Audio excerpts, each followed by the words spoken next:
KaraokeBooks. Rilla of Ingleside. Lucy Maud Montgomery.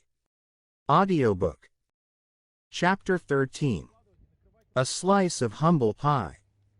"I am very much afraid, Mrs. Drive dear," said Susan, who had been on a pilgrimage to the station with some choice bones for Dog Monday, "that something terrible has happened." Whiskers on the Moon came off the train from Charlottetown and he was looking pleased. I do not remember that I ever saw him with a smile on in public before. Of course he may have just been getting the better of somebody in a cattle deal, but I have an awful presentiment that the Huns have broken through somewhere.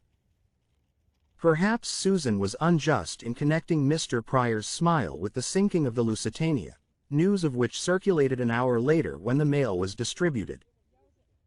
But the Glen boys turned out that night in a body and broke all his windows in a fine frenzy of indignation over the Kaiser's doings.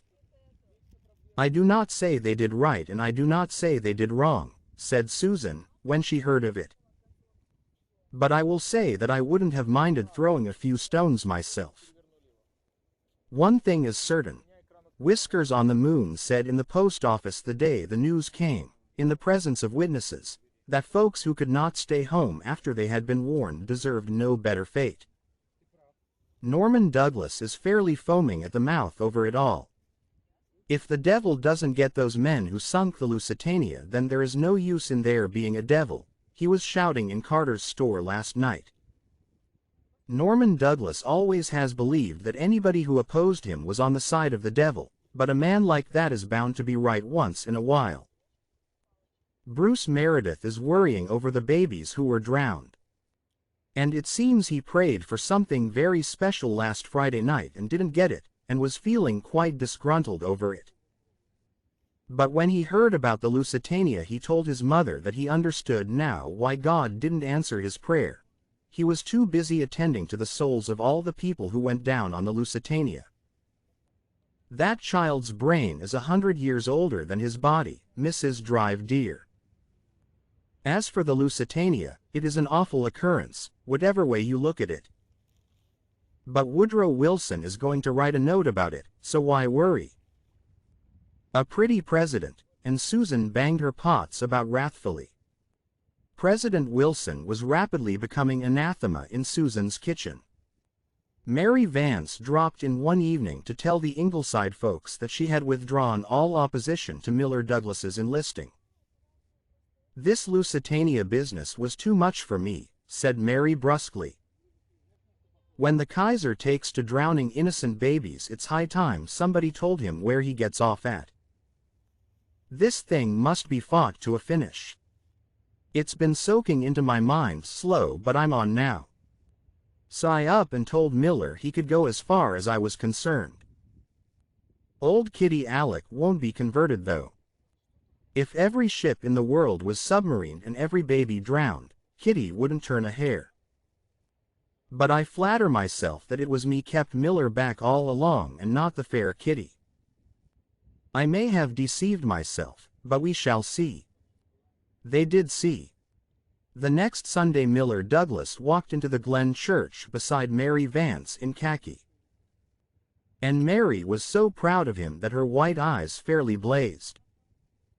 Joe Milgrave, back under the gallery, looked at Miller and Mary and then at Miranda Pryor, and sighed so heavily that everyone within a radius of 3 pews heard him and knew what his trouble was.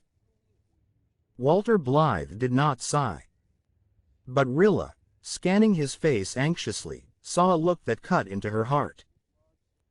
It haunted her for the next week and made an undercurrent of soreness in her soul, which was externally being harrowed up by the near approach of the Red Cross concert and the worries connected therewith. The Reese cold had not developed into whooping cough, so that tangle was straightened out. But other things were hanging in the balance, and on the very day before the concert came a regretful letter from Mrs. Channing saying that she could not come to sing.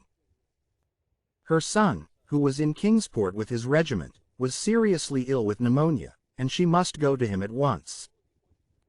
The members of the concert committee looked at each other in blank dismay. What was to be done? "This comes of depending on outside help," said Olive Kirk, disagreeably. We must do something, said Rilla, too desperate to care for Olive's manner. We've advertised the concert everywhere, and crowds are coming.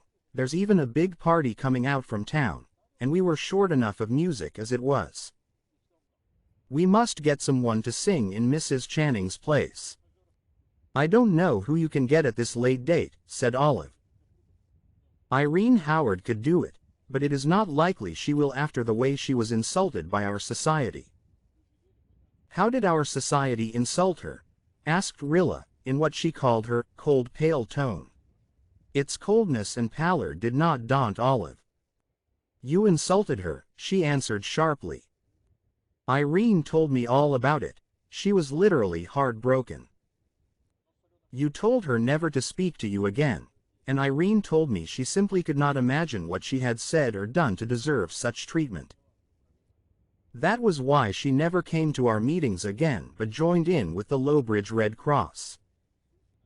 I do not blame her in the least, and I, for one, will not ask her to lower herself by helping us out of this scrape. You don't expect me to ask her? Giggled Amy McAllister, the other member of the committee. Irene and I haven't spoken for 100 years. Irene is always getting insulted by somebody. But she is a lovely singer, I'll admit that, and people would just as soon hear her as Mrs. Channing. It wouldn't do any good if you did ask her, said Olive significantly. Soon after we began planning this concert, back in April, I met Irene in town one day and asked her if she wouldn't help us out. She said she'd love to, but she really didn't see how she could when Rilla Blythe was running the program, after the strange way Rilla had behaved to her. So there it is, and here we are, and a nice failure our concert will be. Rilla went home and shut herself up in her room, her soul in a turmoil. She would not humiliate herself by apologizing to Irene Howard.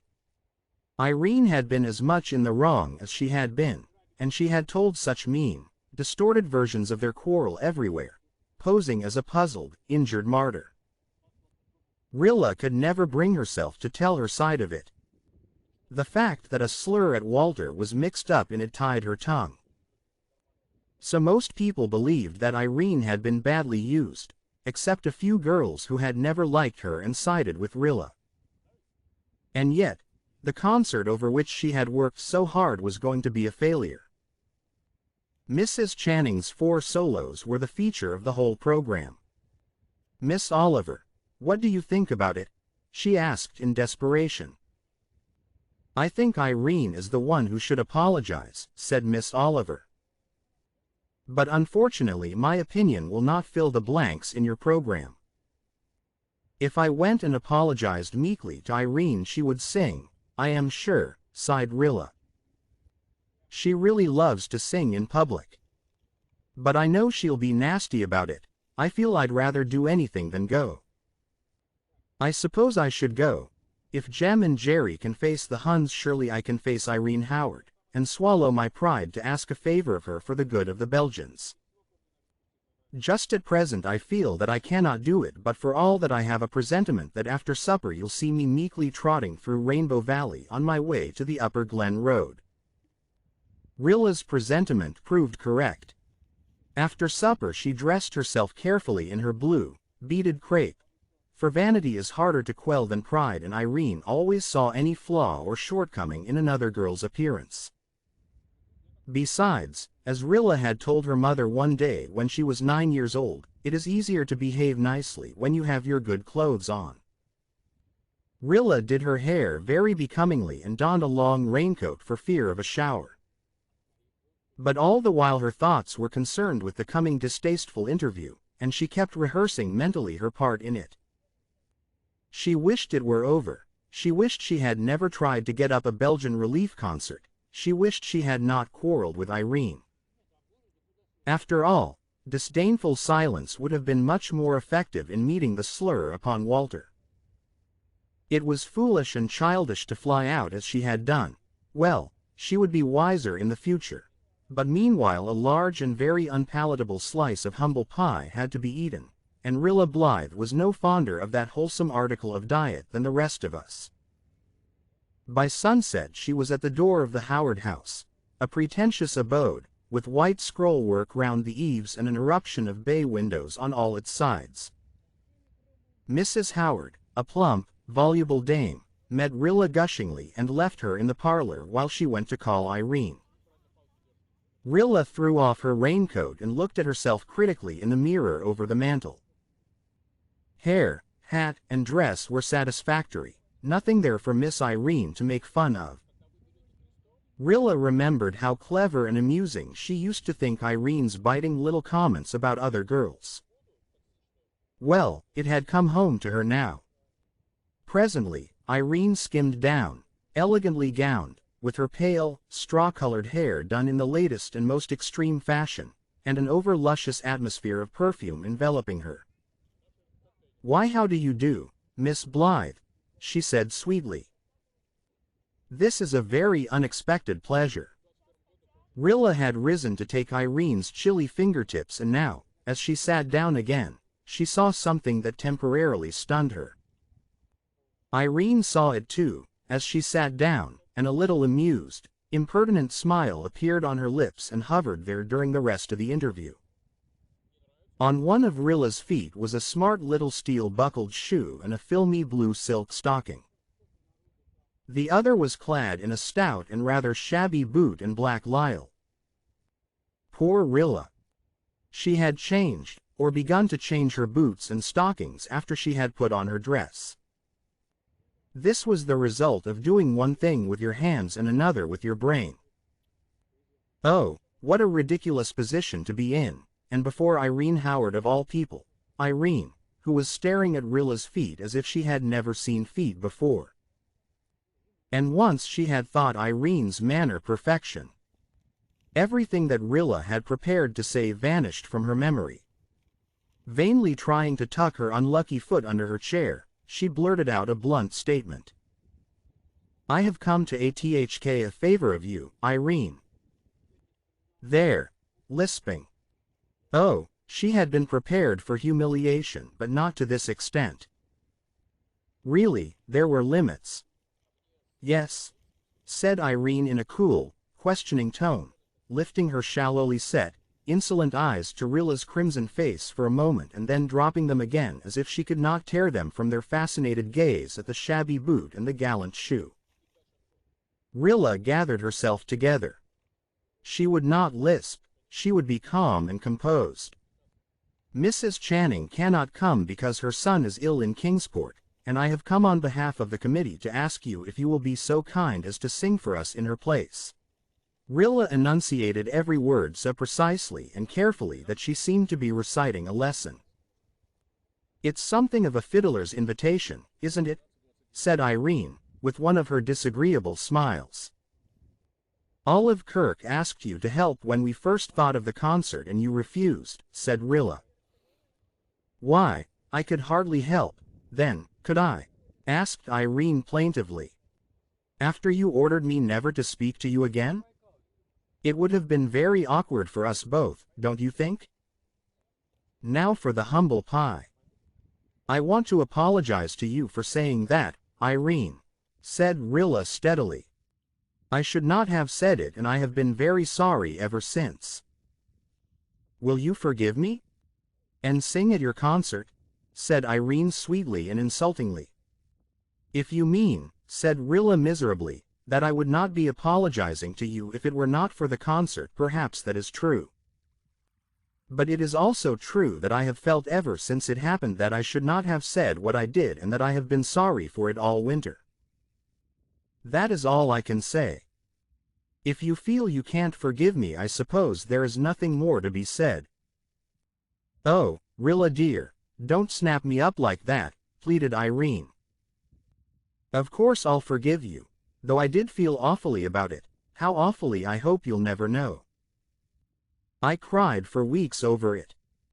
And I hadn't said or done a thing." Rilla choked back a retort.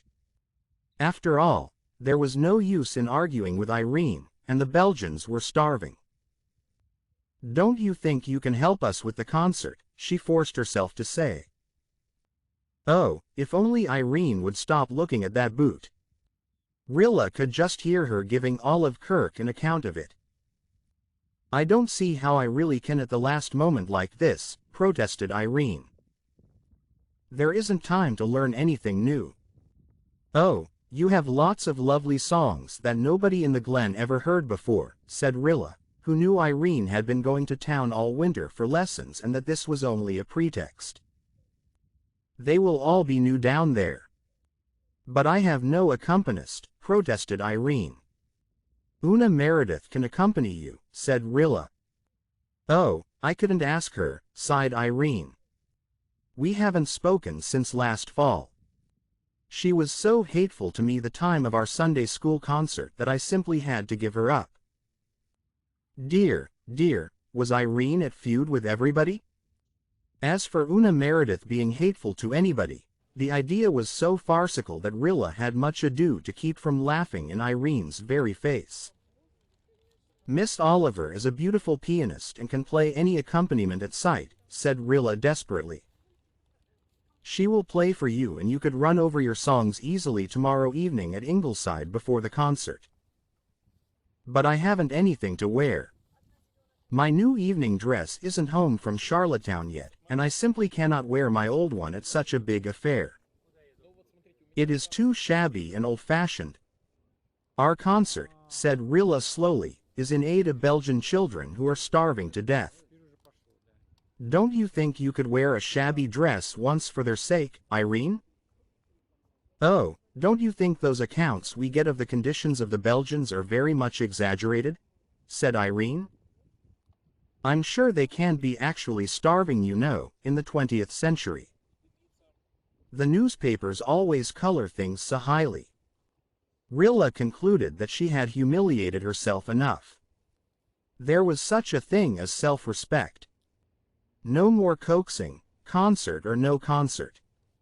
She got up, boot and all. I am sorry you can't help us, Irene, but since you cannot we must do the best we can. Now this did not suit Irene at all. She desired exceedingly to sing at that concert, and all her hesitations were merely by way of enhancing the boon of her final consent. Besides, she really wanted to be friends with Rilla again. Rilla's wholehearted, ungrudging adoration had been very sweet incense to her. And Ingleside was a very charming house to visit, especially when a handsome college student like Walter was home. She stopped looking at Rilla's feet. Rilla, darling, don't be so abrupt. I really want to help you, if I can manage it. Just sit down and let's talk it over. I'm sorry, but I can't. I have to be home soon. Jims has to be settled for the night, you know. Oh, yes. The baby you are bringing up by the book. It's perfectly sweet of you to do it when you hate children so. How cross you were just because I kissed him. But we'll forget all that and be chums again, won't we? Now, about the concert. I dare say I can run into town on the morning train after my dress, and out again on the afternoon one in plenty of time for the concert, if you'll ask Miss Oliver to play for me. I couldn't. She's so dreadfully haughty and supercilious that she simply paralyses poor little me. Rilla did not waste time or breath defending Miss Oliver. She coolly thanked Irene, who had suddenly become very amiable and gushing, and got away. She was very thankful the interview was over. But she knew now that she and Irene could never be the friends they had been. Friendly, yes, but friends, no. Nor did she wish it. All winter she had felt under her other and more serious worries, a little feeling of regret for her lost chum. Now it was suddenly gone. Irene was not, as Mrs. Elliot would say, of the race that knew Joseph. Rilla did not say or think that she had outgrown Irene. Had the thought occurred to her she would have considered it absurd when she was not yet 17 and Irene was 20. But it was the truth. Irene was just what she had been a year ago, just what she would always be. Rilla Blythe's nature in that year had changed and matured and deepened. She found herself seeing through Irene with a disconcerting clearness, discerning under all her superficial sweetness, her pettiness, her vindictiveness, her insincerity, her essential cheapness. Irene had lost forever her faithful worshipper. But not until Rilla had traversed the upper Glen Road and found herself in the moon-dappled solitude of Rainbow Valley did she fully recover her composure of spirit. Then she stopped under a tall wild plum that was ghostly white and fair in its misty spring bloom and laughed. "There is only one thing of importance just now, and that is that the Allies win the war," she said aloud. "Therefore, it follows without dispute that the fact that I went to see Irene Howard with odd shoes and stockings on is of no importance whatever. Nevertheless, I, Bertha Marilla Blythe, swear solemnly with the moon as witness," Rilla lifted her hand dramatically to the said moon, "that I will never leave my room again without looking carefully at both my feet." If you liked what you heard, please subscribe to the channel.